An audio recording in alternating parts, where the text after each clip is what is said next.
You're up, Hamilton. Yes, Hamilton or Cookson, either one, you are up. Yeah, sorry, yeah, I didn't realise. So, well, I mean, we can just talk briefly about what we've been doing. We've been involved in acquiring or putting back a collection of Knights Templar vessels which have been used in some forms of ceremony.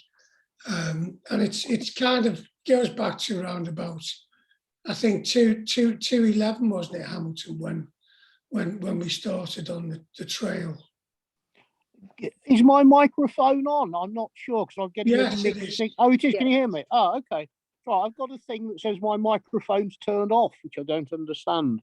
Yeah, I mean, God, it must be longer than that. Is it, Carl Crookie? It must Well, be 10 years, is it? I've lost track of time. If you take it when we first met, I met Hamilton.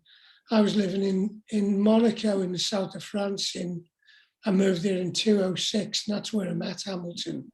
And we met really as friends, you know, just that was the basis of it. And we were talking. Hamilton found out that I also owned a property in France, which was about an hour's drive northwest from Bordeaux. And I bought this house in 205. It was an 11th century Knights Templar commandery. And it, obviously, when I bought it, it was a private dwelling. The property had been through all sorts of incarnations after that. But when Hamilton sort of asked me about it, he was really interested and excited to come and see it, you know. So eventually he came up to my place, didn't he, Hamilton? Yeah, I mean, God, we talked about it for ages. And I don't know, one day it just happened. What was it? Oh, I don't know, 7 or 8 hours from Monaco, was it? Something like 7 that? hours. Something like that. And yeah, I mean, it's just in the middle of France in a fabulous little village, which I'd never actually heard of the place before, but it was great. I mean, it was just a place with a wonderful atmosphere. I don't know, it was just a very homely place. It's got a lot of Templar history to it. It had an awful lot of history going back to before the Romans as well. I don't know, it was just different times, and it kind of all went from there, didn't it, really? Yeah, I mean, when I found the village by chance. I was actually on a driving holiday in northern France. And I got a call off a friend in uni. He said, "Where are you?" I said, "I'm in France." And he said, "Whereabouts?" I think it was round Rheims or somewhere like that. I said, "Oh, I'm in Rheims." He said, "Oh, so you're not in real France, are you?" And I thought, what do you mean? He says, "Oh, well, you need to come down to this fabulous village I'm staying at." So I said, "How long is it?" He said, "Oh, it's only about 2 hours." Well, it was about 7 hours drive.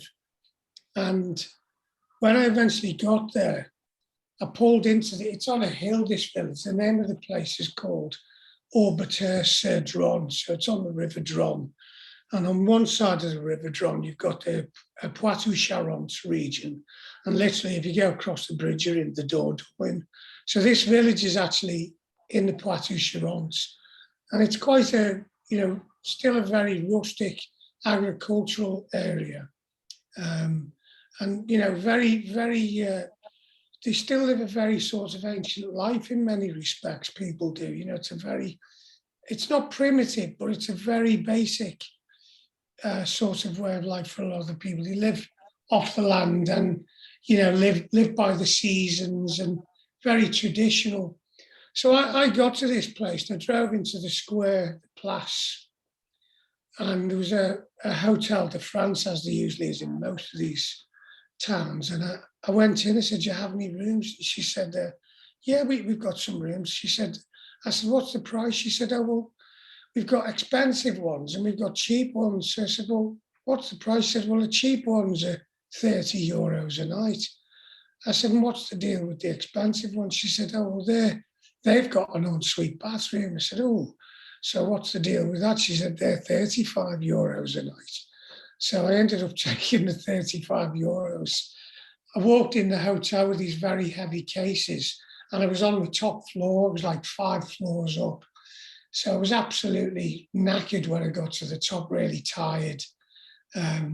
So we come straight down, sat on the terrace, and I ordered a coffee, and I just sat there, and it just kept, I just got this feeling, everything just like coming to a tunnel.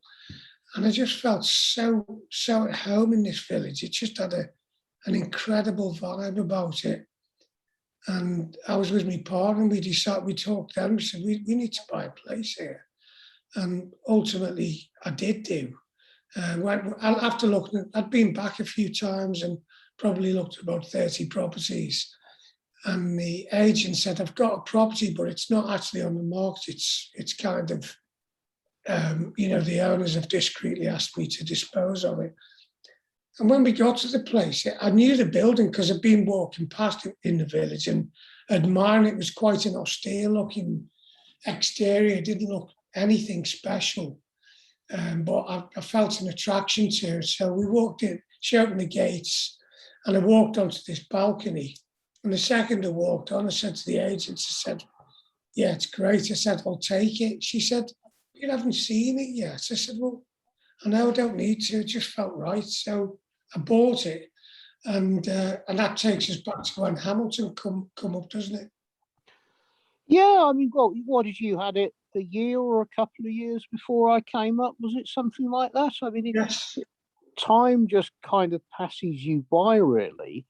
And I don't know. I mean, I found it fascinating because more so than the village, just the mere fact you can go and stay in a building that's 800-900 years old, and it was relatively unspoilt, wasn't it? I mean, obviously it had been tidied up over the years, but the basic framework of the building was pretty much as it was built in the sort of 12th century. And the sort of lower floor was divided up into, like, not exactly monastic cells, but the dormitory of obviously the knights who were there at the time. And it was just seemed, oh, I don't know, like Carl says, the whole atmosphere of the place, it was just like you're walking into this little adult toilet type Disneyland type place that almost wasn't real in a way, but it was just so nice. That's all you could say about it. Yeah, it had some very strong pull about it. And I mean, it was only after I bought it, I found out it was a Knights Templar commandery. So that sort of got me on the chain of looking into the Templars. And when I met Hamilton, I didn't know he had an interest in it, in the whole subject. And he obviously knew a lot more than me. And then when we sort of got together, that sort of triggered off a chain of events that, has kind of brought us to where we are now. But the house had some dark side to it as well. There was a part of the house at the back, well, actually at the front of it, but it was the back of the house, how you lived in it. And it was near the second staircase. And when you used to walk through it, it really felt strange.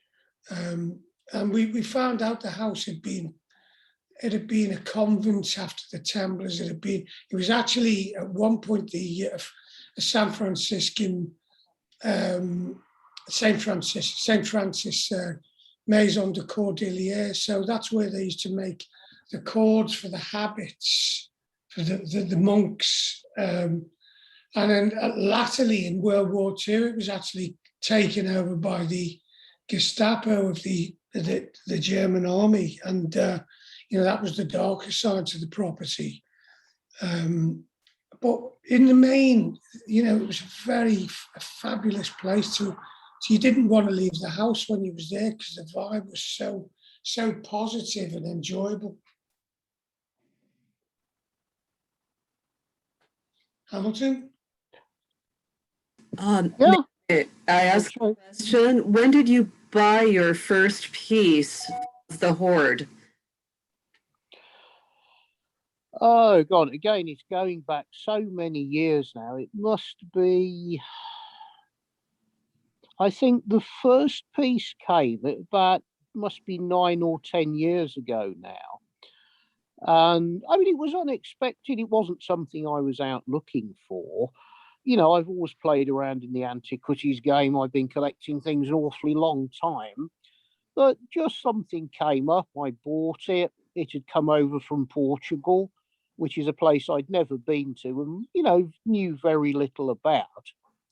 And just on a total whim, I sent an email to the guy and just said, oh, very, very pleased. It was the reliquary box was the first thing that came. And I don't really even know why I did it. I just sort of said, well, I quite fancy a trip over to Portugal. If I came over, is it worth having a meet up and a chat? And surprisingly enough, he emailed back and said, yes, yeah, if you're over. And pretty much the same day, I booked a flight to Lisbon.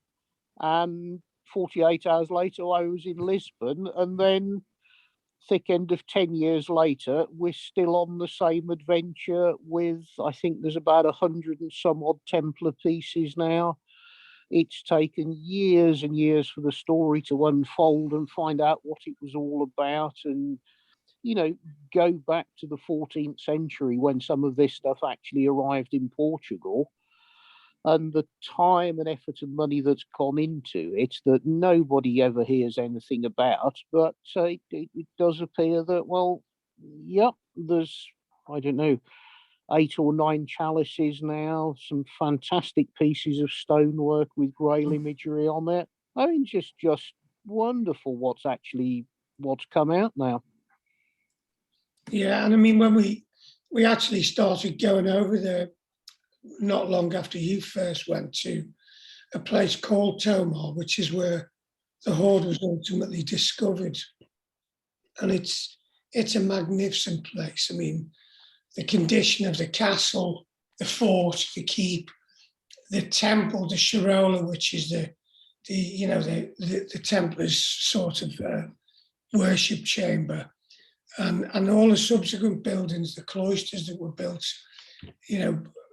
under each new king of Portugal. It's spellbinding when you actually go there and see the architecture and realise, that this is probably the most important place, we think, for Templar operations. And they commanded probably the most of Portugal from this region. There's a number of castles close by. There's a fabulous one we went to called Almaroll, which is on the river. Is it the Tagus? Yeah, I think it's the Tagus. No, Nabayo, then the Tagus. It's one of the tributaries of it. Yeah, and that's the way they would have came into Tomar in the day, because I mean now it's changed the river. There's banks and locks, but originally it would have been a passage for boats to bring up cargoes and whatever items came to rest in Tomar itself.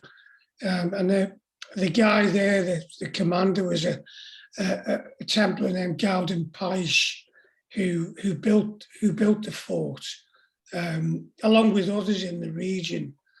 He's highly venerated in the town. There's a big statue of him in the square. And I think it's every year they have the Templar reenactment ceremony in Tomar.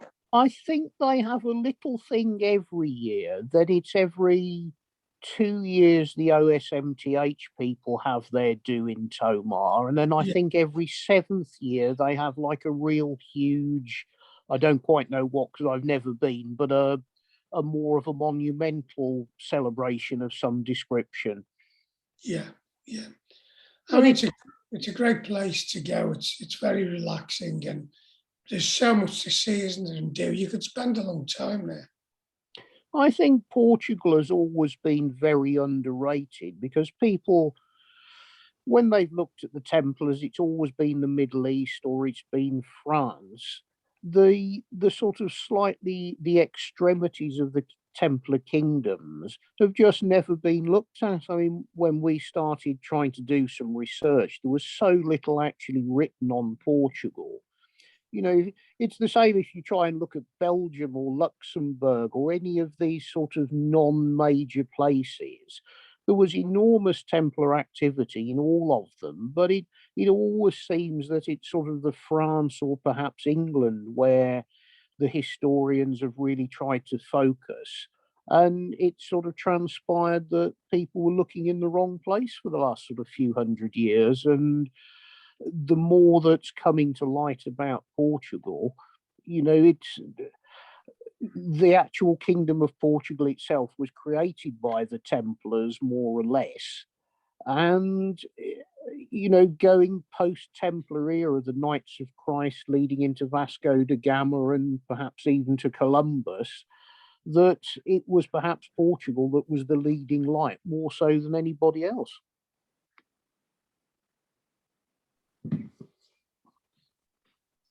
Yeah, I mean, Um, sorry, Gretchen. Oh, sorry. I was just going. Oh, hi, Gretchen. Sorry, I didn't even Hi, know you were here. Hamilton. Hey, Yes, hi. Nice to see you. Great to see you. Yes, I understand that the Portuguese were fishing in the waters of North America going back centuries, which is interesting. That's something that an academic told myself very early on. And of course, Henry the Navigator is quite the individual and is the son of Princess Elizabeth from England. And I've heard that that is the longest running alliance in the world between Portugal and England. So It's our oldest alliance, unbroken alliance. I think it goes back 450 years, unbroken alliance. So, yeah. Great trade and relationships and strategic political relationships have existed for that period of time. yes. I brought that up because I thought it's fascinating, as Hamilton was saying, the focus is always on either France or the British Isles, England and Scotland. Quite a lot of discussion over the years about Scotland, but Portugal is certainly, something that, due to yourselves, I've only recently been focusing on. And I know that the Templars had a presence, of course, in across Europe and into Germany and Eastern Europe as well, but just not as high in numbers as France. But because Portugal is a seafaring nation, they had a great deal of influence. And of course, we all want to know where their ships sailed to. Did they make it to North America? Where did they go? What did they do? So it's fascinating. Yeah. And forgive me for jumping around a lot, but just I understand you finished filming season 2, and I can't wait to see the results of that coming up this fall. Is that right? Not yet. No, we've still got an episode to do. I think the first 4 are more or less done and edited, but we're snookered at the moment because until we can travel freely around Europe, we can't really get to Germany or Poland to finish off, unfortunately. So we're kind of sitting in abeyance at the moment, just waiting for the situation to change. It's all out of our hands. We're completely snookered. Yeah, right. I mean, the new news I've heard is that it may possibly open up in June, which means, we're late putting it in the can, as they say in the trade. But actually, it's not due to be broadcast anyway till September. So it's quite possible, if it was later than that we could actually be still filming while the series has begun. And then some lively kind of editing and back office work will be done to finish episode 5 and be ready for broadcast. I'm sure we'll get there, but it's been challenging. Even when we was going all over Europe and to Istanbul, we were like one day ahead of the lockdown. It kept locked down like Pac-Man behind us as we were going through, and it was like, I can't believe we've managed to film there, And what was really interesting was when we was filming in Venice, and I've been to Venice before. It's a fabulous place, but obviously everyone else thinks it's fabulous, so it's usually crowded with people. So where we were lucky with COVID was that there wasn't many people there, so you could actually film in St. Mark's Square, and it was empty, which is unprecedented. It was great, but then very occasionally someone would come into frame with a mask on, and we'd have to redo the shot, to do, because you can't really have there will be some shots where you'll see that, but generally people don't want to be looking at that. So Right. we managed to get around it. So we've got very unique perspectives of the places we went, because they were quiet with the pandemic problem. So it's actually in that way being our ally. Wow. Synchronicity has certainly been your friend throughout your friendship with each other. The objects you've been able to amass, I've never seen anything like this in my life. Such a treasure trove of Templar objects. It's unheard of, and you didn't even have to go digging to do it. No, that was the odd thing about it. It all seemed, once it started, it seemed to happen so easily. I mean, there was a lot of running about, chasing down stories and chasing down things from 30 years previous. But everything just seemed to fall into place remarkably easy. When you needed some money from somewhere, it just came. When there was something to buy, it was really strange. I mean, it's like nothing I've ever experienced before. And it just kept on going and going. I mean, when you got 5 or 6 things, it was, well, is that it? Is that the job done? But then it's like, oh no, there's another chalice, there's another piece of stonework, there's another something, another something. It's very hard to explain. But the other odd thing about it, it's what the actual objects are. Pretty much everything is unique. I mean, that's the weird thing about it. It's not like turning up medieval church vestments or equipment, or what you'd call normal medieval art. Pretty much every item is like a complete anomaly. There's nothing you can compare it against of the same period. It's just really strange. The whole thing is odd. And that includes the materials that they're Yeah. constructed out of, as well, as there's that many different craftsmen and different types of material for each different item, that it is very strange. Our biggest challenge has been trying to work out which we can't really completely work out, but what the items were used for. And it's kind of up to everyone out there to look at it and put their story on it. And we've learned off other people as well. It's not, we can analyze them till we're blue in the face, but there's other people out there with knowledge that have added to our knowledge, and it's just grown the actual understanding of the items, the ceremonies, and then consequently the Templars themselves. The bounces back and forward. It's exciting. It's as if the Templars are experiencing another flowering, as it were. I've heard so many people say, going back about 5 years ago, oh, the Templars are done. We know everything there is to know about them now, and there's nothing more to say, nothing more will be discovered. But that is the farthest from the truth. And I didn't want the ride to be over either. It's exciting. It's gripping. It's wild. So to have you two come on the scene with a museum gallery's worth of priceless artifacts of mind-bending story proportions, it's incredible. It's thankfully it will keep us all going for many years to come.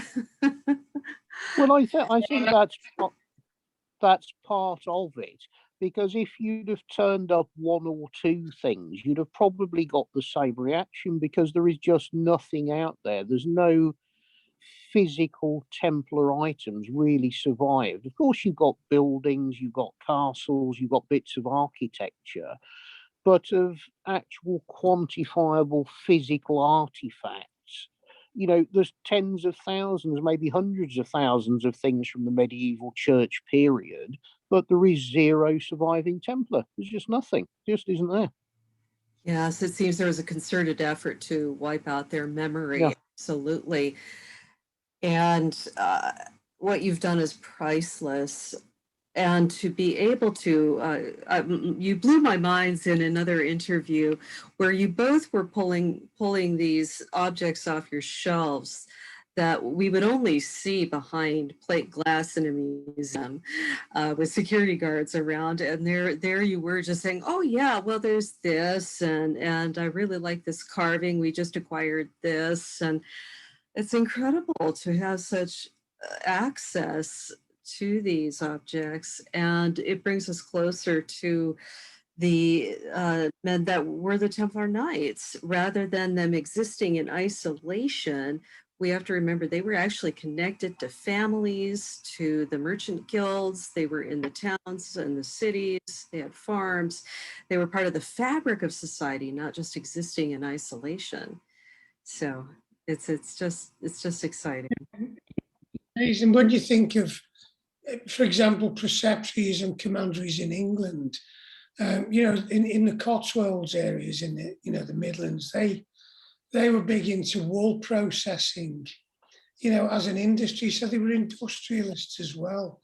And each preceptory, they were there to tend land because they were given loads of land by earls and very wealthy patrons. And I think when he had these preceptories, they were also potentially places to recruit new Templars that would go on crusades, because you needed a variety of different levels of Templars. And, obviously you've got the higher nobility side who were on the horses, the pure knights. Or, you'd have Templars that sowed the corn and ploughed the corn and, counted the money. There's many levels. There was female Templars, in the order.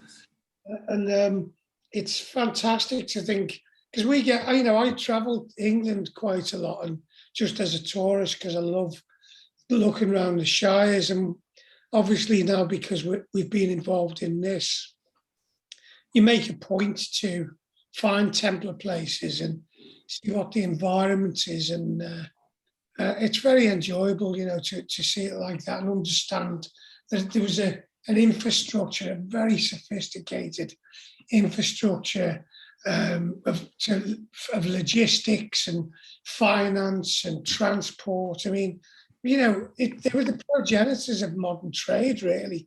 You can, well, they probably learned most of it with the Venetians, because those guys were the masters, and the Templars traded with them, and there was a lot of tricks to be learned, and they invented a lot of new tricks. So, people think that the traveller's check was a modern invention, but the Knights Templars were the creators of that. You could be a pilgrim in Scotland or Northern England and say, I want to go to Jerusalem, and you could deposit 1,000 pieces of silver with a Templar commandery or preceptory, and they would write a coded piece of paper, and you could encash that in increments all the way down to Jerusalem, or each commandery or each preceptory, and use that money to buy, a bed, food, hospital,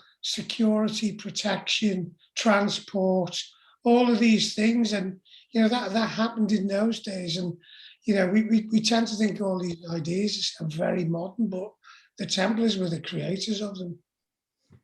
Yes, our ancestors truly were brilliant, not too dissimilar from ourselves. And you brought up the Venetians. I understand that in Acre or Aco, the last stronghold of the Templars in the Middle East, the Venetian quarter was right next to the Templar quarter, and they were buying their ships. They were renting passage on their ships. So they were keyed in together when it came to their naval capacity.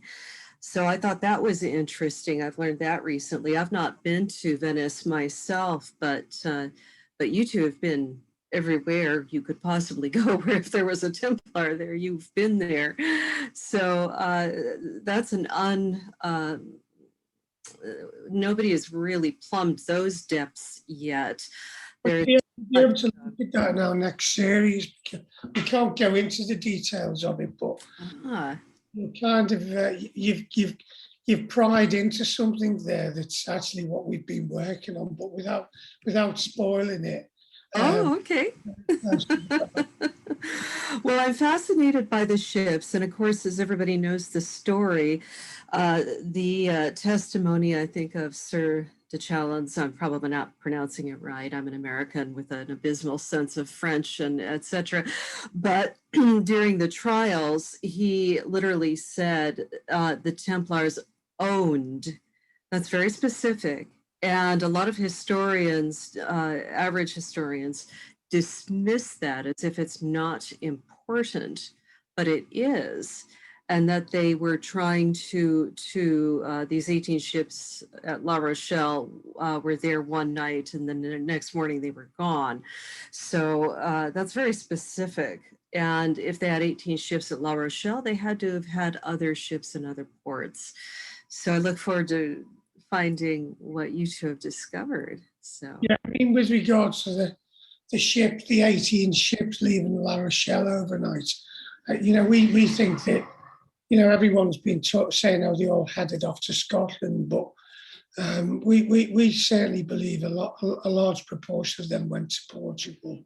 So some 10 come out of La Rochelle, 10 left across the Bay of Biscay, and some turned right. And the funny thing is about the Scottish, the arrival of the Templars in Scotland, which we looked at, which didn't stack up, is people saying, oh, well, what they did, they turned right, on the coast of France and followed it all through up in between what the French call La Manche, we call the English Channel, which is on the right-hand side of England. So it's in between, the coast of France and Holland and Belgium.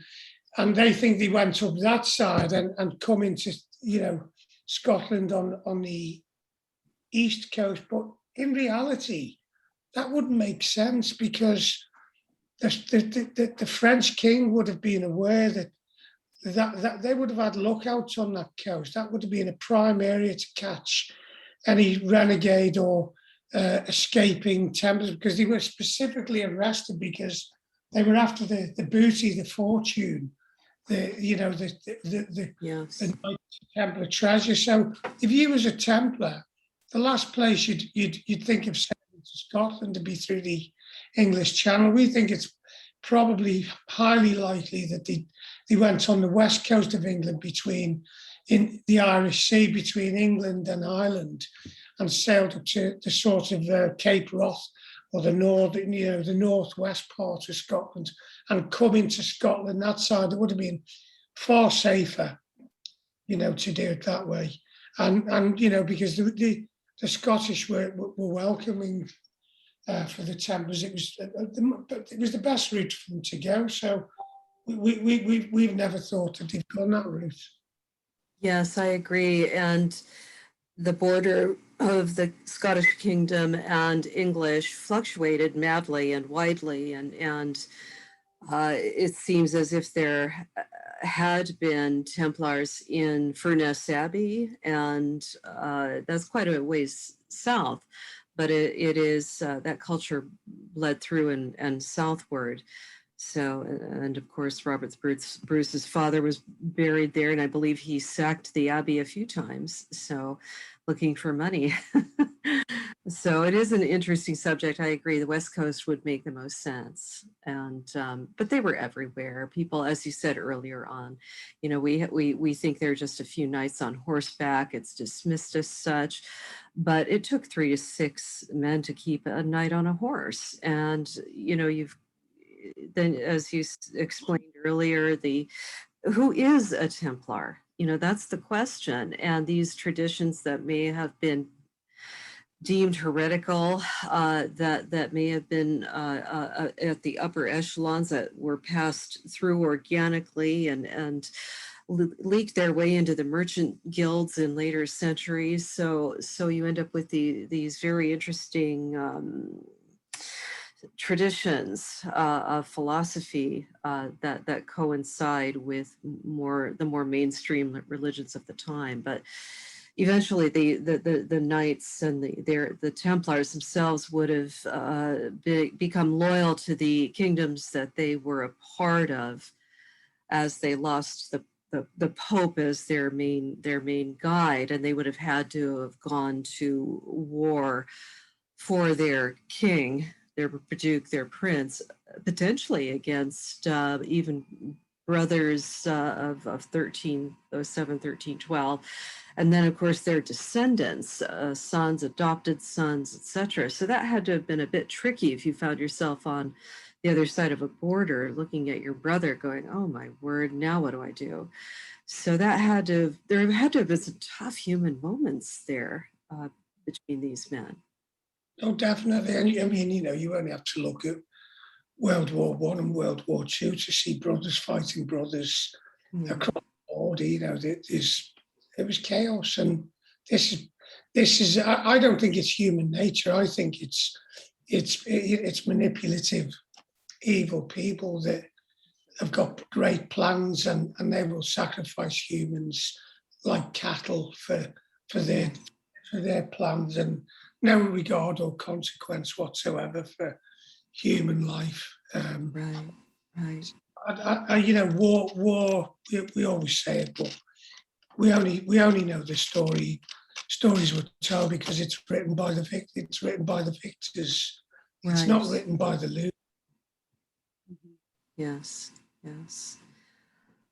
And you're also now, to try and delve into this part of history, there was such an enormous purge 700-800 years ago to deliberately obliterate it at the time. You're actually trying to delve into something that was pretty much eradicated 700 years ago. There isn't the documentation or even the oral history. It simply isn't there. So much is conjecture that you're probably never going to get a definite answer for an awful lot of things because you can't corroborate things. You can only really go on the balance of probabilities. I mean, like when you look at any of the ritual vessels, it doesn't matter how many ideas are actually going to be bounced around about, well, what were you drinking out of these chalices? You simply will never know because there is nothing there to corroborate anybody's ideas, whether it was a hallucinogenic, whether it was a simple religious ceremony, the same as a regular church ceremony was. We just don't know. But where you are now, at least you've actually got physical pieces that you can put on the table to show, well, there definitely was some kind of covert ceremonies going on behind closed doors for the higher powers. That may be as far as anybody's ever going to take it. Well, funnily enough, I mean, I suppose we can say all of this based on contemporary technology, but it's only a guess. But like people talk about seeing ghosts or hearing noises, or they get a feeling when they go into a building, whether it's a positive feeling or a dark, cold feeling. I've got it's only a theory, but when certain circumstances happen in the past, that emotion is recorded in the fabric of the environment where it happened. So, let's say somebody got killed by a sword in a cave, and the energy comes out and actually imbibed into the fabric of the stone. Well, and then some people say, "Oh, I went in that cave and I saw this veiled shadow." And some people, yeah, you can laugh at it and go, "It's nonsense." But it could actually be that person was there at the right time or at the right vibration themselves, just as a stylus does to a record player when it goes onto a disc. And that person then actuates the energy field to bring out a 3D rendering or a facsimile of the event that happened. And I was talking about this to somebody who knows this research team in Israel, and they said, well, you won't believe this, but they're actually, they've recovered some clay pots with grooves in, and they're actually trying to find out if they create some laser stylus, put the pot on a turntable, whether by pointing a laser beam and scanning it at a certain speed, whether they could find traces of people talking or something that happened.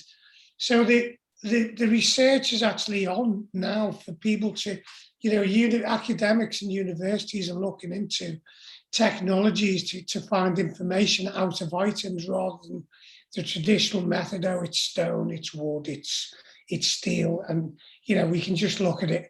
That's just one level of looking at it. In the future, there might be technologies that we just couldn't even imagine today that can read items like this, and all of a sudden these kind of conversations of not knowing what happened in the past might become completely academic.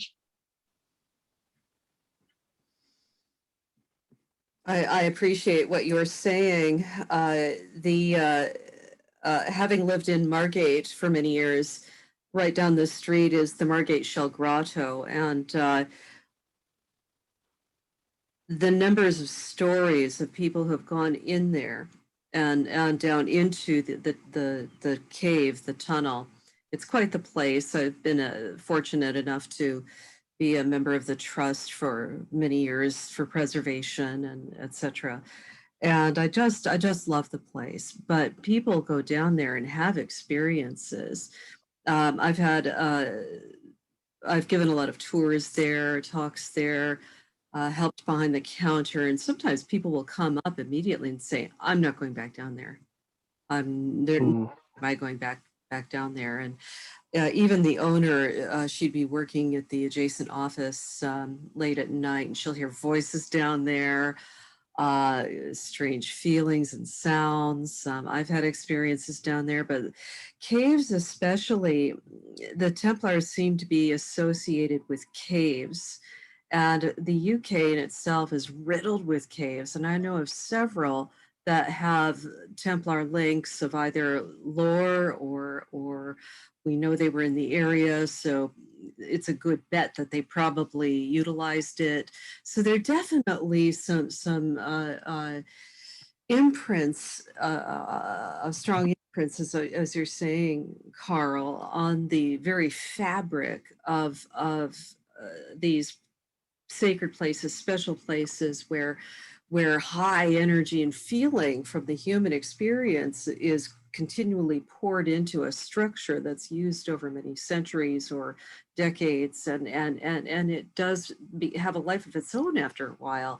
And of course, objects do as well. These objects that you are putting together, they each have their own personality, and you can certainly ask yourself, well, how does that feel? Light, dark.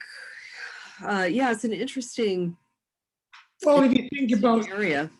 on another sort of angle of that, if you think of the chalice, for example, or the ritual sharing vessels like the black chalice, the obsidian one, the same chants or the same prayers have been held around that, repeated over and over again. Repetition, we know repetition for humans actually changes your whole perception of reality and changes your life. If you keep repeating negative thoughts and negative ideas or visualize negative, your life becomes very negative. If you keep repeating or chanting positive affirmations, this is why prayer is good. If you look at the Lord's Prayer, if you're saying it every night, and the words are going into your head all the time, it's weaving into the fabric of your body and your soul. No different. Why would an item not be part of that? Why would an inanimate object not be a participant in the benefit of that chant or that ceremony? Absolutely. Yes. And obviously the Templars felt the same way. Yeah, deep waters we're getting into here, and fascinating. Yeah. I mean, of people we've met, we've come across a lot of people within the modern day Masonic fraternity over the last sort of 10 years as indirectly but directly as part of the research, and they're just trying to understand what it's all about. And they are so open to the sort of otherworldly aspects of things, or the slightly off the wall, spiritually not explained by science. And when you actually start talking to perhaps some of the older guys, I mean, particularly people like Tim Wallace Murphy and some of the Mm. other, what you'd call the elderly people of society, they seem to just accept it as fact that yes, objects can have something associated with them. There is something going on that perhaps we're not able to understand at the moment, but well, it just is. Accept it. Even if you don't understand it, it doesn't necessarily mean it's religion or God, or it's a poltergeist, or it's a spirit. It's just the fact that there are things that we can't explain at the moment, but go with them because an awful lot of them are quite good and they're helpful. Well, even, the Earth itself has magnetic fields that Yeah, fluctuate exactly. and Exactly. shift, and as human beings, we're pulled by the moon, the tides, and we're all affected by magnetic energies, regardless of source. The lodestone is a magnet itself, and was used for navigation. So it all does tie in together. So. Well, when you go back even further in history than that, going back to almost prehistoric societies, so many of these dwellings and early spiritual places are built on the energy lines. Now, whether you go down the ley line route and the spirituality side of that. But it's no coincidence. It's in every culture across the world, in Europe, in Asia, in probably South America. When you follow the routes of the ley lines, over thousands and thousands of years of history, so many things have been built on them. It's not a coincidence. Perhaps the ancients actually understood these things better than we do now. Yeah, Well, on a simple explanation for that, I remember probably about 10 years ago, Hamilton invited me up to his neck of the woods to meet a friend. And I said, "What are we doing?" He said, "Oh, we're going to do some divining with copper rods." He said, "Have you ever done it?" I said, "No." So we went to this big area, which is like there's a major burial mound there. We're not sure. We don't. There's not much history about the place, but we know it's got some significance. So he said, "Right, hold these rods," and it's just two pieces of copper rods. And he said, "Right, walk there." And as I walked, the rods crossed. And I said, "Wow." He said, do you know why they've crossed?" I said, "Why?" He said, "Look above you." And I looked above me, and there was an electric pylon going across. He said, it doesn't matter whether there's a pylon above you or an underwater river. They're both generating a magnetic field with electric. So running water running through a tunnel generates electric. So it's basic science, that, but most people tend to think divining is jiggery pokery and it's like a dark art, but it's not. It's very simple. I suppose what I'm trying to take from it is this. We're told we've got five senses, but we've got thousands of senses. I can smell danger. We can all smell danger. That's a sense that's so strong and as tangible as taste. And we could go on and on with your senses. And there's just too many things that we've been conditioned to just believe with this binary human that just has five senses, and that's your lot. But we're not. We're far. Well, we're spiritual entities, really. That are enjoying. We have our guides on the other side, or angelic beings. These.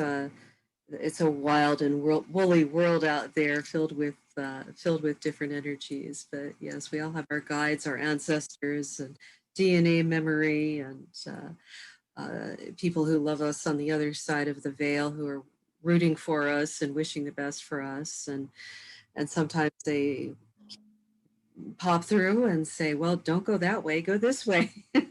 Mm, Or, ooh, I wish you hadn't done yeah. that. Why don't we try to regroup? Yeah, I mean, I think definitely with places, particularly the older places. I mean, we've had it when we've been filming that you can walk into somewhere and it's the most fantastic atmosphere. Oh, it's brilliant. Just sit there all day and soak it in. But then, you can go maybe some places, a dungeon or somewhere that's a little bit oppressive. You only have to set foot through the door and it's like, nope, enough. That's it. We're out of here. Just no, just it feels wrong. Everything's wrong. It's just not working. Just get out of there. I agree. Self-preservation. I felt that way at Nottingham Castle. Very dark place. Very dark place. Yeah. But yeah, that's interesting to hear these concepts from both of you. I've been wondering, where your heads have been at times, and it helps understand your interest to some degree as a component of the Templar Night objects that you've pulling together. Yeah. I don't know how much time we have, and I certainly don't mean to dominate the conversation, or Jonelle or Ruby. Is there a pattern here for the next while, or do we still have our hosts? Yes, I'm here. Hello. Well, what we can do is, if anybody else would have has a question Yeah, to we can open to ask, question I answers. think there was somebody a while ago that had said they had a question about Spain. I had a real quick question. I do too. With the relics that you find, that you come across, you hear a lot about the Knights Templar things that are found that are used in ceremonies or rituals, or the religious aspect of the Knights Templars. Something that always fascinated me is the banking system that they had set up. Are there, because things were done on a lot of paper, I imagine you can't find things like that, but is there any relics that have been found that go to their banking system? Are those heavily seen, or not as much, very rare? Don't think there is there, Hamilton? I'm not aware that anything exists. The only thing that I'm aware of that perhaps is similar to that, there are one or two documents that exist in the archives in England that go back to like accounting, almost account books of Templar estates in the sort of latter part of the 13th century that have somehow survived, but it tends to be more of a day-to-day record of the commerce that they were doing within the preceptories rather than their own sort of banking system in the way that you're talking about it. But no, I mean, as far as I know, within Europe, there's no records of anything like that survive that I've ever seen. Okay. I kind of thought that would be because they would send things on paper, and with it being 900, 1,000 years old, you would think that would be things that would not really, that would be rare or have been lost in travel, where they had given banknotes for them to get their money because they had set it up to keep them protected. So you would think that would have been kind of lost in time, or just really not anything that would be the things like that have survived, the sort of the parchment documents and accounts books, it seems to be stuff that in period had almost left the Templars and had been deposited in other archives, either sort of royal archives or town archives, and forgotten about. It seems that the vast majority of the stuff that the Templars actually held themselves in 1307, it seems like the destruction of everything was almost 100%. Yes, I know there was a Templar archive in Malta, but when the island came under attack, I'm going to get the date wrong. Uh, the Knights of St. John repelled them. This is a good 100 something years later, the 1400s, and there was a massive fire, and a lot of their records were destroyed. At least that's something that sticks in my mind. But Okay, over time, fires, mold, damp, right, capitals are terribly damp places, right. and not healthy really to live Exactly. in these places. Exactly. And that's kind of what I would think because of paper, especially. But I do believe Turco Ruby has a question. Yeah, I'd like to. There's been a lot of talk certainly lately about the caves, the latest discoveries of the Templar caves, etc. Uh, not only in the United States, but now also in Brazil. What about the tunnels in France? And I kind of go there because obviously the Da Vinci Code and some of the movies that you know uh, show a lot of the symbols that are etched into the walls. Have any of you gone and just explored any of the tunnels or catacombs of France? Well, again, the second series. Oh no, the first series we did in the Ariège, which was some of the caves which the Cathars went to, and obviously it's believed that they hidden some of the Knights Templar treasures, whatever that treasure is in that region. But we've not actually been in caves or vaults in France, other than Mostly tunnels, though. well, we've been in tunnels in Acre in the Middle East, where the Templar fort was, and there's still a recently discovered tunnel there, but it's all been restored, and it goes from where the castle, the back end of the castle was, right to the front, and that's where they reckon they would have salted away the most important assets prior to the complete fall of Acre. Jerusalem, we've been to the tunnels there in the ones that what was the guy's name? The Colonel, was it Colonel? It was Charles Warren, the English explorer in Jerusalem. Yeah, we went in those caves, didn't we? Well, I mean, it seems an endemic thing that wherever there were Templars, there was some sort of caving and tunneling system.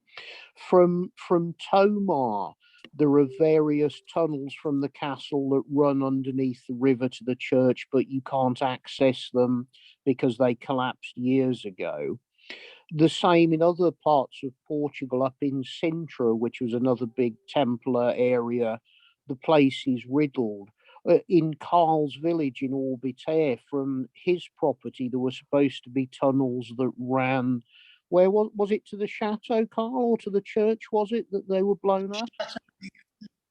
Yeah, to the chateau, which is actually on top of the Église monolith, which is one of two subterranean churches in France. It's actually hewn out of the rock, so they completely excavated or cut away the rock and built this vacuous, vast church with a domed roof and like the Holy Sepulchre. It's got an altar in situ carved out of the rock, and that's got that place is riddled with tunnels. But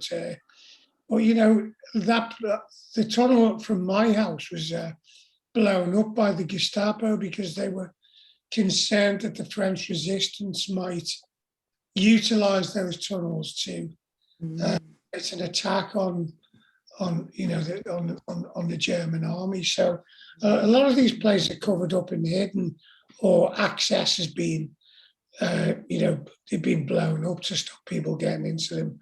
Hence the big search for the amber room that's allegedly gone missing, and all the gold that was salted away and by the Nazis. So it's tunnels are something that's always fascinating. We always like to think which where they are and what's in them. You know, it's a very interesting thing to be conscious of. But you know, people are discovering stuff all the time, but Right. we really do much tunnels in Europe.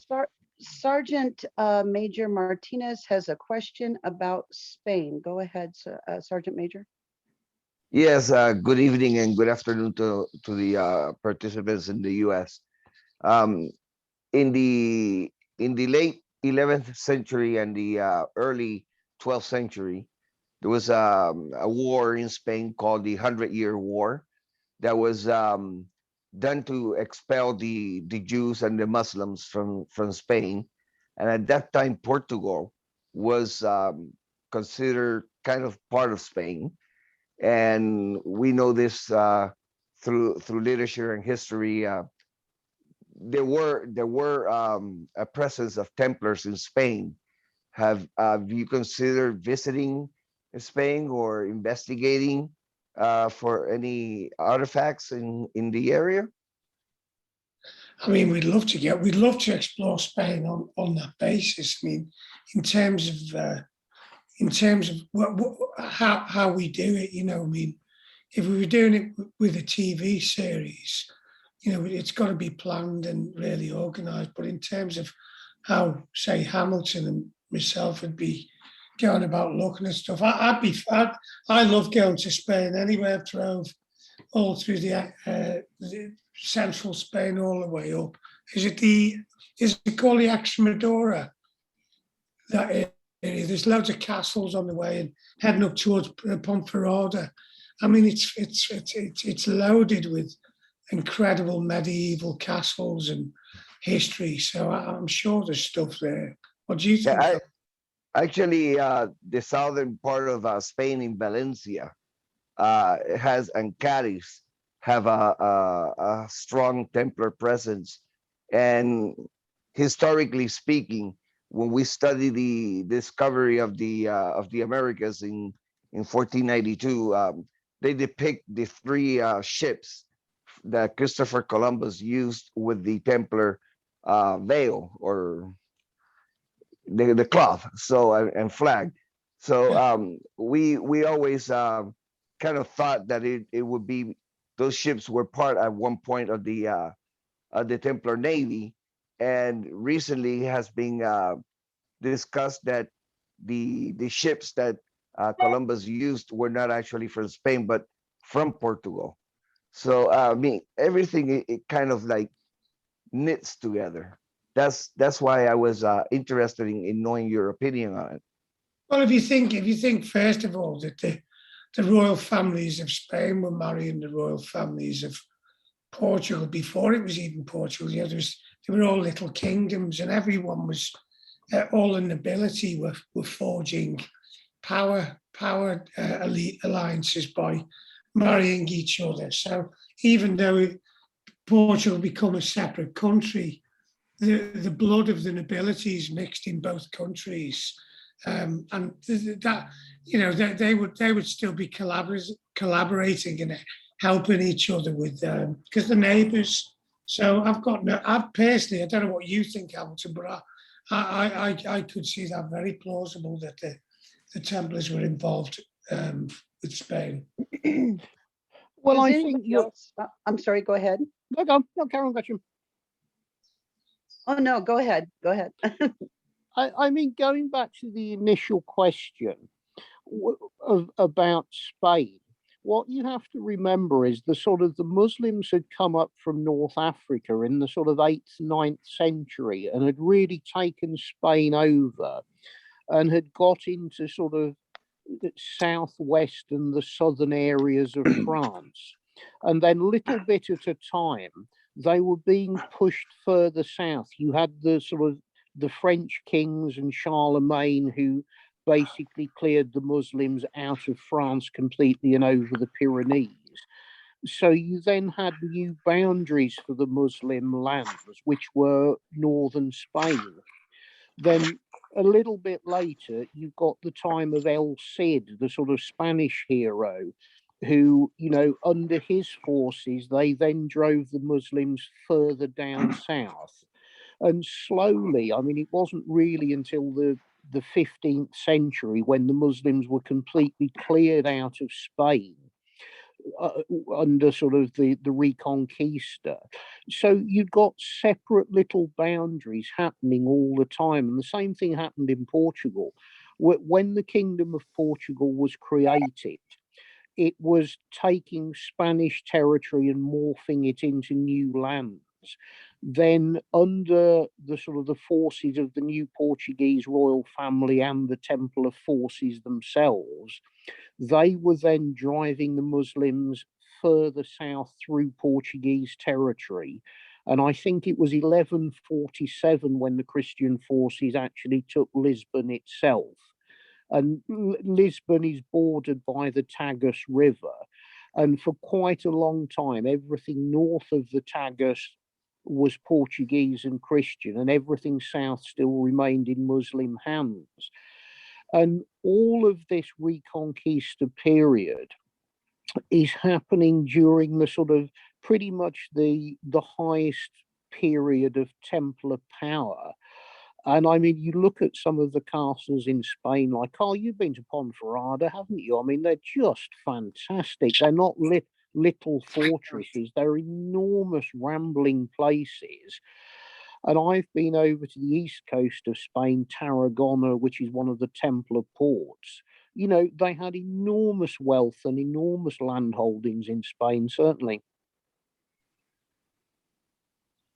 Thank you. Yes, that was the origin actually of my question, following the Cid, which actually is the first documented piece of literature in Spanish literature, and it had a historic base, and he was one of the champions. That's what the Cid means, like the champion of one of those of wars, which the purpose was either to run them out of Spain, and I believe that at the end the king gave them the opportunity to convert to Christianism or Catholicism, or leave the territory.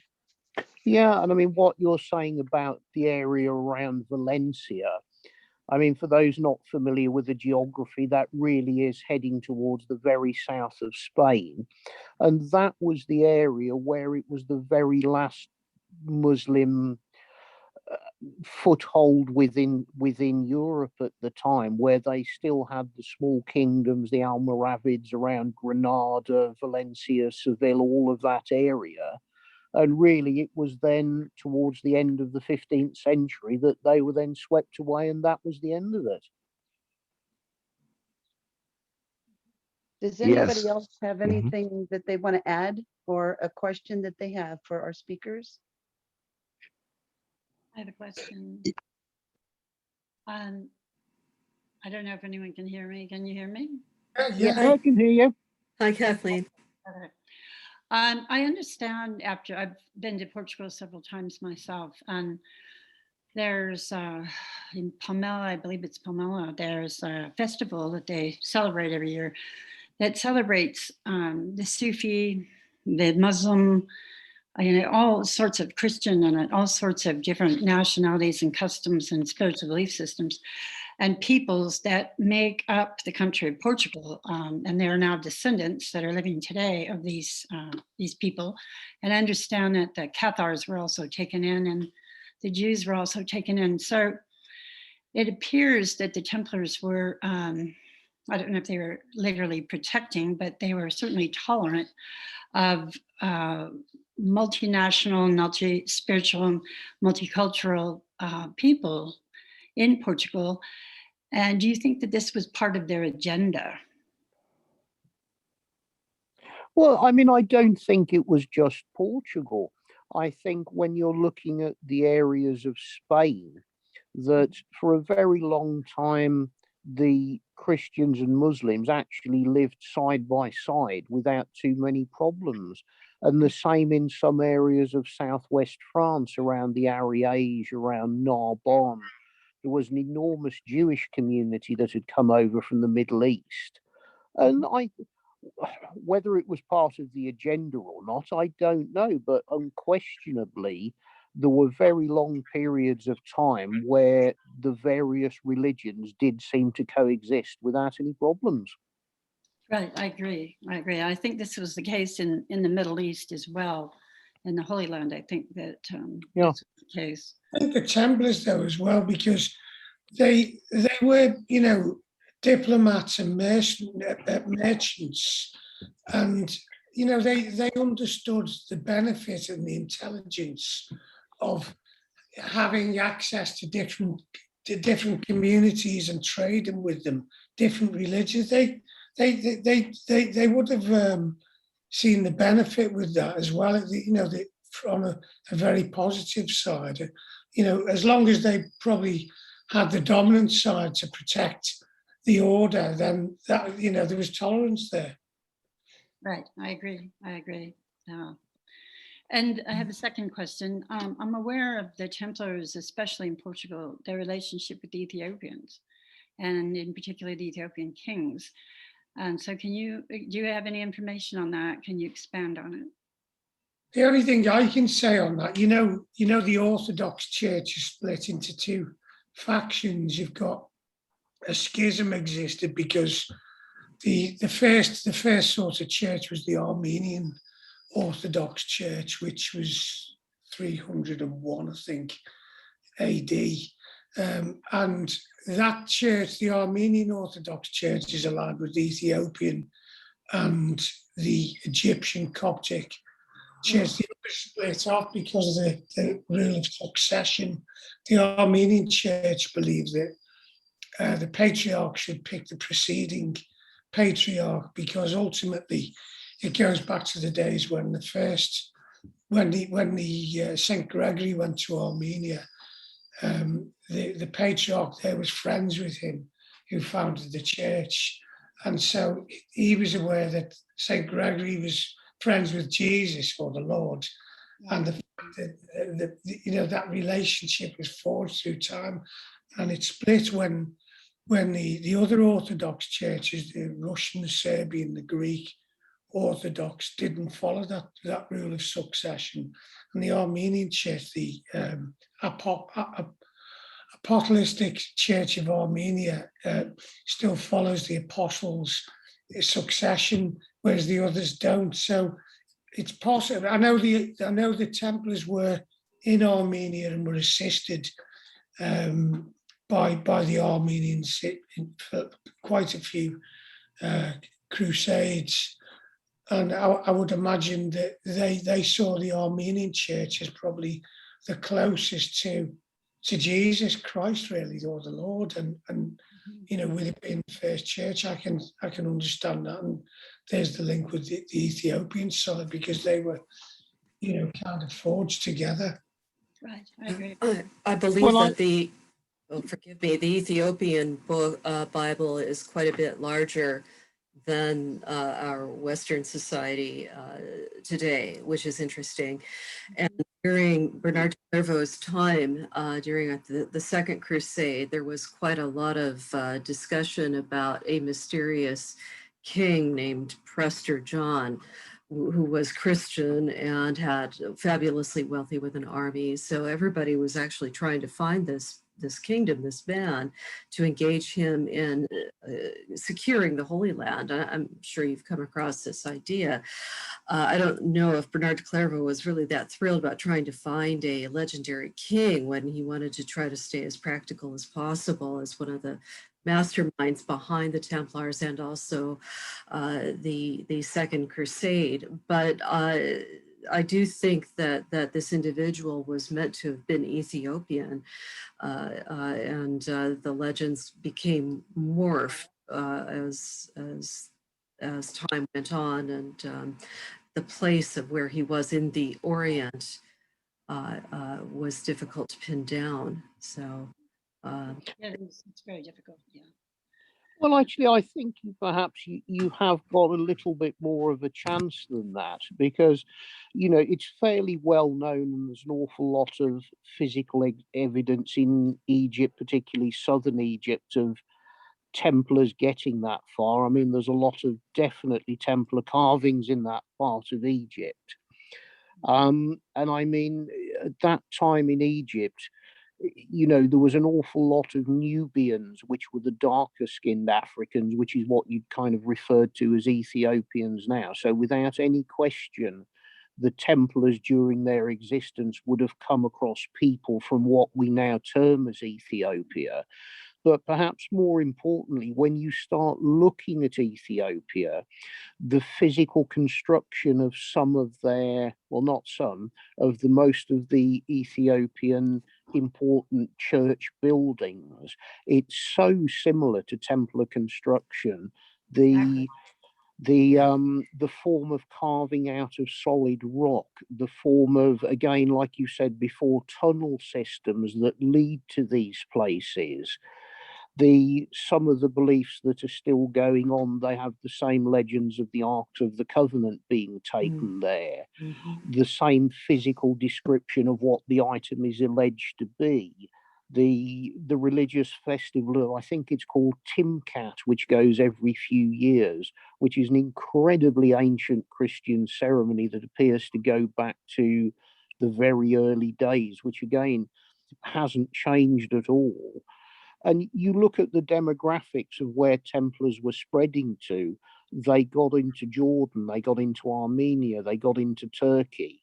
They went every direction. So why is it not reasonable to assume they headed southeast and ended up in Ethiopia if they ended up in Egypt? I do agree. I do agree with you, Hamilton. Absolutely.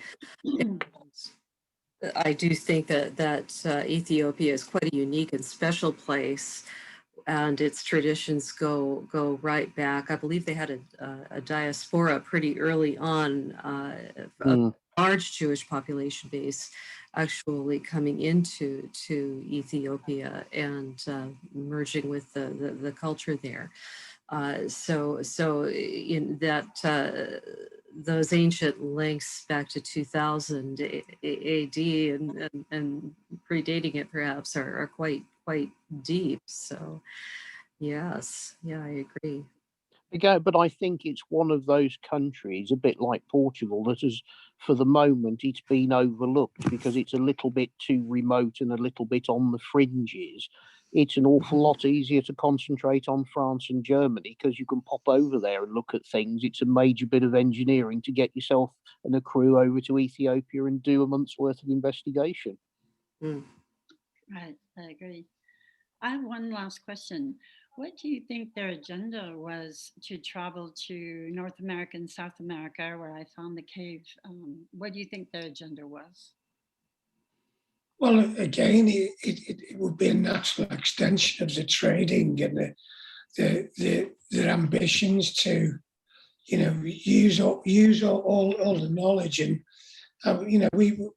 I just think it's so logical that he could have got with the sailing knowledge that he had, and they could have obviously would have realised, like anybody, that it's the land of opportunity. Who knows what treasures was in America? And actually, America was the treasure. That was the treasure, to find the land. Right. You've hit the jackpot just by getting there. So it's a massive motivation for them to do it. And yeah, I've got no doubt he went there. Right. Okay. This has been. Oh, I'm sorry. Go ahead. Yeah, I mean, if you leave northern Scotland and go by the Great Circle, you're never more than 200 miles from land, all the way from the UK to North America. Yeah, and there's substantial evidence in the Mi'kmaq Indians of the presence of Templars. I mean, and later Mi'kmaqs are even lighter skinned and all kind of stuff. So I mean, it's amazing what all there is there. Well, it's not only the Templars. I think going back to an early period, certainly the Vikings knew that route from Greenland to Iceland to Nova Scotia. Why is it not reasonable to assume they headed a little bit further south? the Breton fishermen from Brittany, they were fishing exactly the same cod banks as the Vikings off the coast of Iceland. Why is it not sensible to assume that they headed that way? You know, it's the knowledge that the Vikings had going back to 1000 AD didn't suddenly disappear for 450 years and get discovered by Columbus, who ended up in the Bahamas. That knowledge continued for 4 centuries, and other people were using it without any question. There are, I believe, DNA ties because Newfoundland, where there is a settlement, Viking settlement there, dated to 1000 AD. And what I consider to be the last greatest Viking, William the Conqueror, was 1066, took the English throne, and as the Duke of Normandy, Norse descent, and that seafaring knowledge, traditions of tools, the Viking sunstone, etc., that all passed into French thrones as well as the English. And there is some DNA in there that perhaps got passed down to the Templars. I think it's quite likely. The 2 orders, the Cistercians and the Knights Templar, were from that band in northern France, just east of the Dukes of Normandy. So there has got to be a genetic link there and information passing through marriage at a very high level. Absolutely. Well, you've also got totally separate stories. You've got the what appears to be correct, the St. Brendan crossing from Ireland with a band of early Christian monks in the 7th century.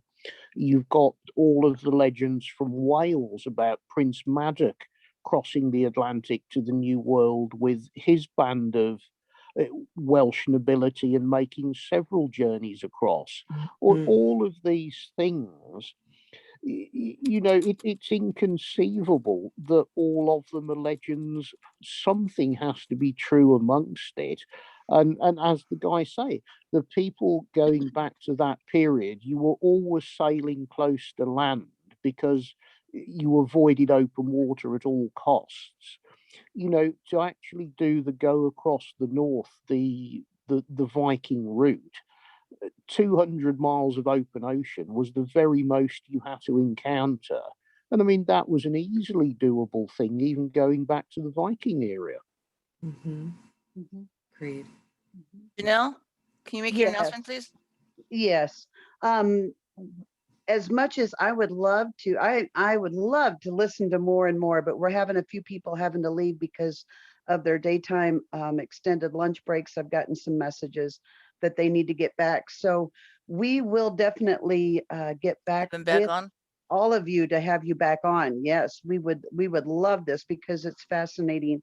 And I appreciate your time for coming out. I see Sean Williamson was with us. We appreciate everybody that came out from the UK.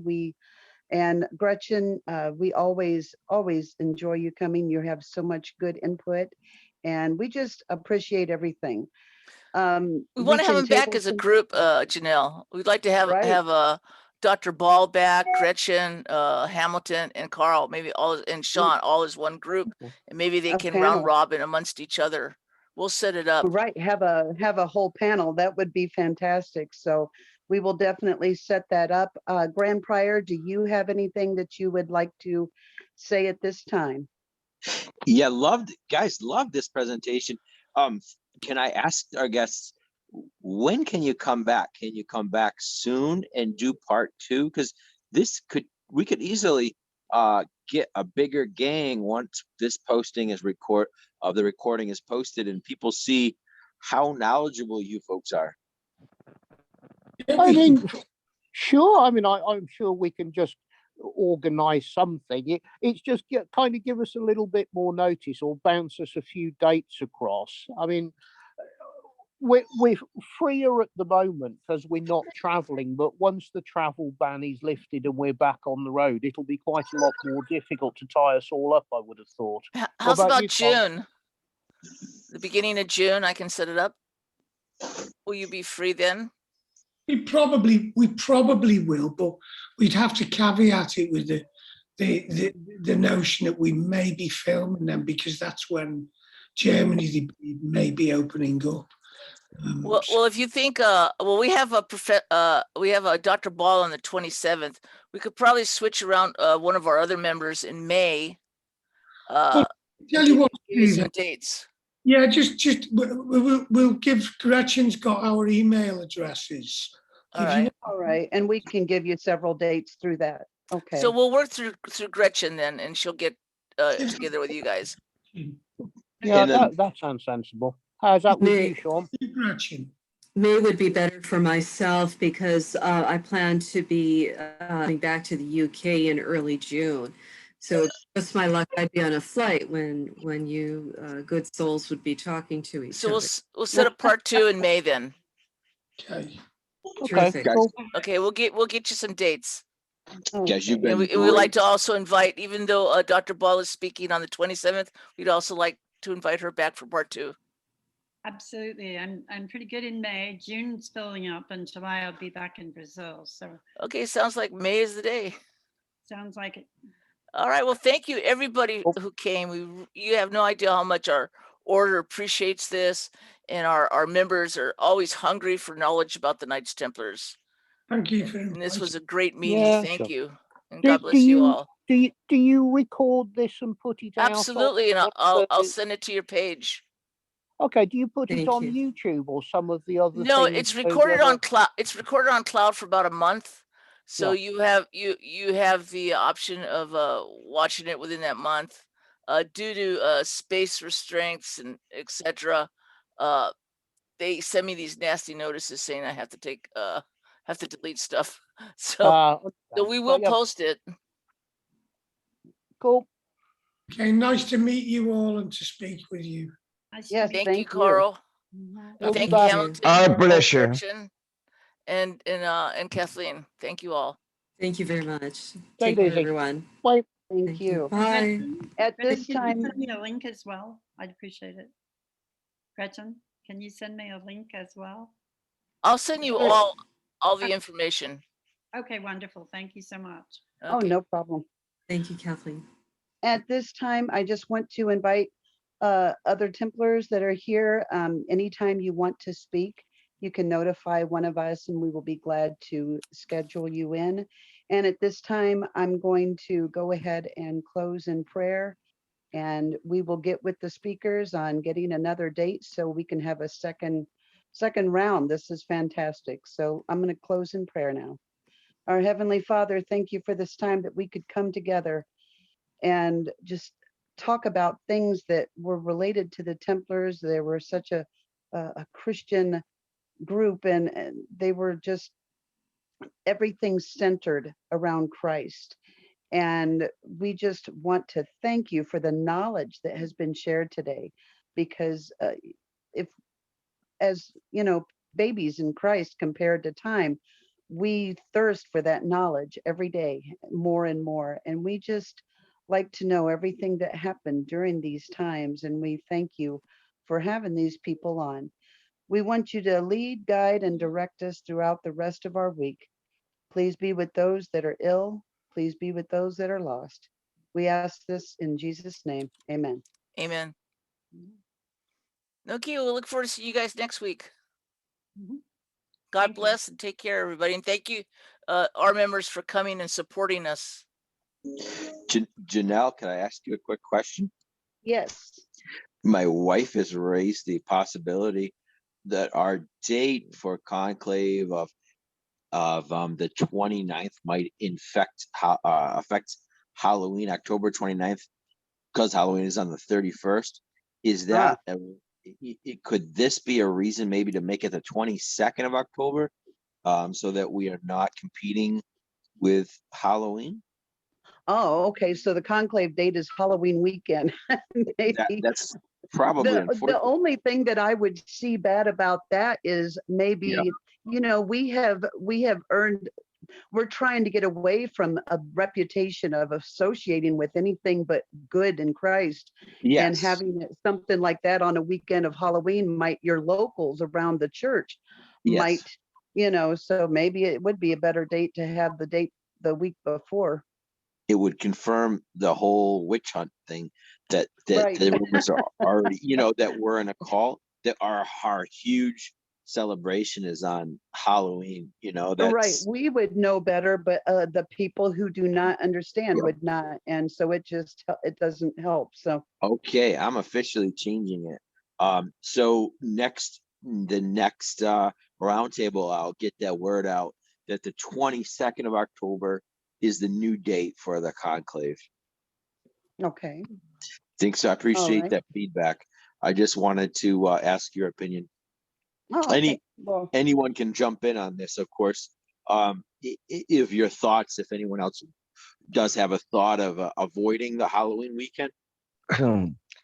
Grand Prior, I Yep. totally agree with your decision, and I Yep. totally agree with the comments of Night Commander Cook. Yeah. I myself had a little. I wasn't all happy, and that was actually the same reasons that you did mention. We have Yeah. been battling the local community Yeah. to try to make them understand that we're not a cosplay and we're not Yeah. a cult, and Yeah. that we don't do all these secret cult things in the church, that we are a Christian church. And it would have been a little bit contradictory Yeah. to have the conclave on those days and show up in regalia, and then they see us parading around the church Yeah. in regalia. But I totally agree with you, and I totally agree with Commander Night Commander Cook. I'm Sergeant Mayor Luis Martinez. Thank you so much, sir. All right. Well, it's official. It's not on Halloween anymore. It was an oversight on my part. Thanks, guys. Have a great day. Talk to you all soon. thank you for being here. Mhm. Good job. All right. Thanks, everybody. See you later, everyone. Bye-bye. Bye-bye. Okay, Have a goodbye, blessed day. everybody. Thanks all. Thank you for coming, everybody.